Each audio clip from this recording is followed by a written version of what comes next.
Assalamualaikum warahmatullahi wabarakatuh. Perkenalkan, nama saya Najwa Saida dari Ulum Hadis kelas D.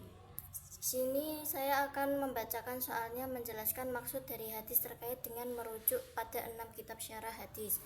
Yang pertama, syarah kitab Sahih Al-Bukhari. Contoh kitab syarahnya Al-Kawakibud Daurori karya Al-Kirmawi 775 H. Yang kedua, Fathul Bari karya Ibnu Hajar Al-Asqalani 852 H. Umdatul Qori karya Badruddin Al-Aini 855 H. Persamaannya ini, semua kitab ini menekankan pentingnya sanad hadis dan validitasnya.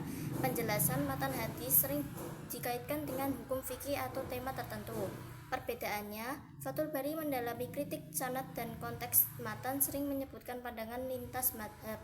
Umdatul Qori lebih mengutamakan analisis bahasa dan kritik terhadap penulis syarah lainnya, termasuk kritik terhadap Ibnu Hajar. Al-Kawakibud Durari memberikan ulasan singkat dan praktis, tidak terlalu mendalam. Yang kedua, ada syarah kitab Sahih Muslim. Contohnya Al-Minhaj Syarah Sahih Muslim karya Imam An-Nawawi 676 H.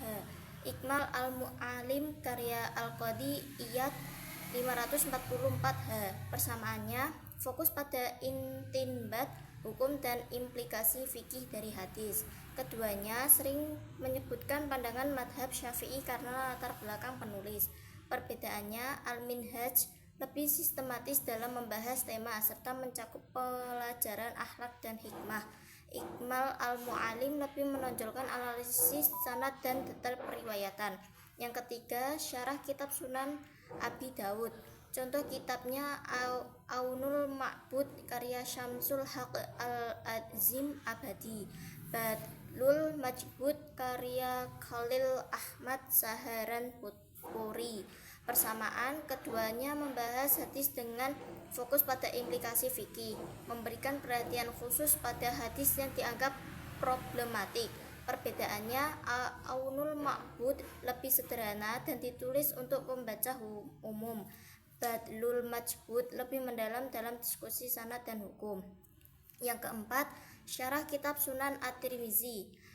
Contoh kitab syarah Tuhfatul Ahwazi karya Al-Mubarakfuri, Aridatul Ahwazi karya Ibnu Arabi 543. Persamaan, penekanan pada aspek tematik dan relevansi hadis dalam kehidupan sehari-hari.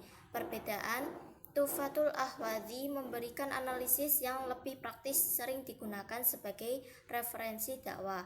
Aridatul Ahwazi lebih filosofis dan mendalam dalam konteks hukum. Yang kelima, syarah kitab Sunan An-Nasai. Contoh kitab syarah Zahrul Ruba karya Asyuyuti 911 H. Persamaannya, penekanan pada autentisitas sanad dan fikih praktis. Perbedaan, fokus pada madhab tertentu lebih terlihat dalam karya Asyuyuti karena ia seorang Asy'ari dan Syafi'i.